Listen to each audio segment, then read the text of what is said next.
जय जानकी मित्रों, आज हम लोग बात करेंगे कि सटतिला एकादशी जो माघ मास की कृष्ण पक्ष की एकादशी को कहते हैं, और सटतिला एकादशी का पूजा विधि क्या है, किस प्रकार से पूजा और दान करना चाहिए। मित्रों, अगर हमारे चैनल पर पहली बार आए हैं तो चैनल को सब्सक्राइब कर लीजिए, वीडियो को लाइक कीजिएगा और कमेंट कीजिएगा। मित्रों, माघ मास की कृष्ण पक्ष की एकादशी यानी सटतिला एकादशी का व्रत जो है वो कब है? 6 फरवरी को है। तो किस प्रकार से आपको पूजा करना है, आज हम लोग इसी विषय में बात करेंगे।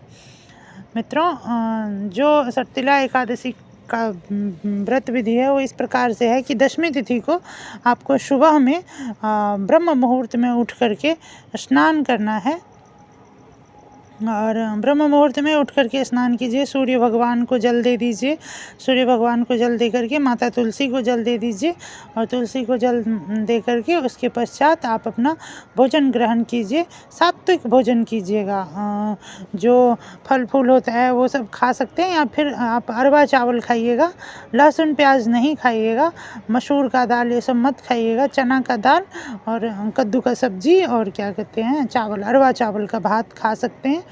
उसके पश्चात आपको ये दिन में ही खाना खाना है। बहुत सारे लोग रात में भी खाते हैं। अगर आप वृद्ध हैं, आपका एज ज़्यादा हो रहा है, डायबिटिक पेशेंट है, तो रात में भी कुछ खा सकते हैं, कुछ फल फूल ले लीजिए, दूध पी लीजिए। लेकिन मतलब कोशिश करिए, जो जवान लोग हैं उनको कोशिश करना चाहिए कि सूर्योदय के पश्चात, सूर्यास्त के पश्चात आपको भोजन नहीं करना चाहिए। सटतिला एकादशी के बिस्तर पे नहीं सोना है। जो आप बिछावन पे सोते हैं चढ़ के बेड पे, वो बेड पे नहीं सोना है, धरती पे शयन करना है, कंबल बिछा करके, चटाई बिछा करके, कुश का चटाई हो तो अति उत्तम, वो बिछा करके धरती पर शयन करिए। थोड़ा सा सेफ जगह जान करके, कि मतलब किबारी लगाइएगा तो अंदर से थोड़ा सा मतलब क्या कहते हैं कपड़ा उपड़ा ठूस दीजिएगा ताकि सांप कीड़ा ना आए। वैसे ठंड का मौसम है, वो सब तो नहीं आएगा। तो उसके बाद जा कर के क्या करना है कि सटतिला एकादशी के दिन ब्रह्म मुहूर्त में उठ करके सूर्योदय से पूर्व बिस्तर त्याग करके नित्य क्रिया से निवृत्त होकर के तिल से मालिश करें। अपने शरीर के ऊपर में तिल का उबटन लगाइए और फिर पानी में डाल करके तिल को स्नान करिए। सूर्यदेव को जल में तिल मिला करके अर्घ दीजिए, और दिन भर तिल मिश्रित पानी का क्या कहते हैं भगवान को पूजा करिए, तो तिल चढ़ाइए उस दिन। ऐसा कहा, दान का भी बहुत बहुत महत्व है मित्रों। भगवान विष्णु को भगवान श्री कृष्ण को पीले वस्त्र बिछावन बिछा करके, पीले रंग का आसन दे करके भगवान को उस पर स्थापित करिए। भगवान को पीताम्बरी ओढ़ाइए, पीला फूल चढ़ाइए, चंदन लगाइए पीला। उसके बाद जा कर के पीले भोजन करवाइए, उनको भोग लगाइए। उसके बाद जा कर के आप विष्णु सहस्त्र नाम का पाठ करना चाहते हैं, गीता जी का पाठ करना चाहते हैं तो गीता जी का पाठ करिए। उसके पश्चात जा कर के भगवान की आरती करिए।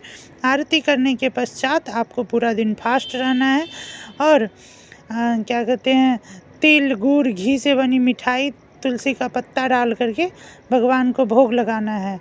भगवान विष्णु का मंत्र जप कीजिए, ओम आंग संकर्षणाय नमः करके 108 बार इस मंत्र का जप भी कर सकते हैं, या फिर हरे कृष्ण महामंत्र का जप कीजिए। काला और सफ़ेद तिल भगवान विष्णु के चरण में अर्पित करके ओम नमो भगवते वासुदेवाय का एक माला जप करिए। और उसके बाद जाकर के तांबे या चांदी के पात्र में भगवान की मूर्ति को स्थापित करिए तो अच्छा रहेगा। तिल से स्नान करवाइए भगवान को, उन्हें पीताम्बरी वगैरह ओढ़ाइए, और 14 मुखी घी का दीपक लगा करके विष्णु सहस्त्र नाम का पाठ करने से बहुत फल मिलता है। काले सफ़ेद तिल गुड़ घी हवन की समिधाएं और जितनी भी लौंग नारियल इत्यादि से हवन कीजिए। एकादशी के दिन रात्रि में हवन करना उत्तम माना जाता है। भगवान श्री हरि को, विष्णु जी को आरती कर ज़रूरतमंदों को तिल से बनी मिठाई लड्डू जरूर दान कीजिए। ब्राह्मण को तिल युक्त भोजन कराइए, और रात्रि में जाग करके भजन कीर्तन कीजिए।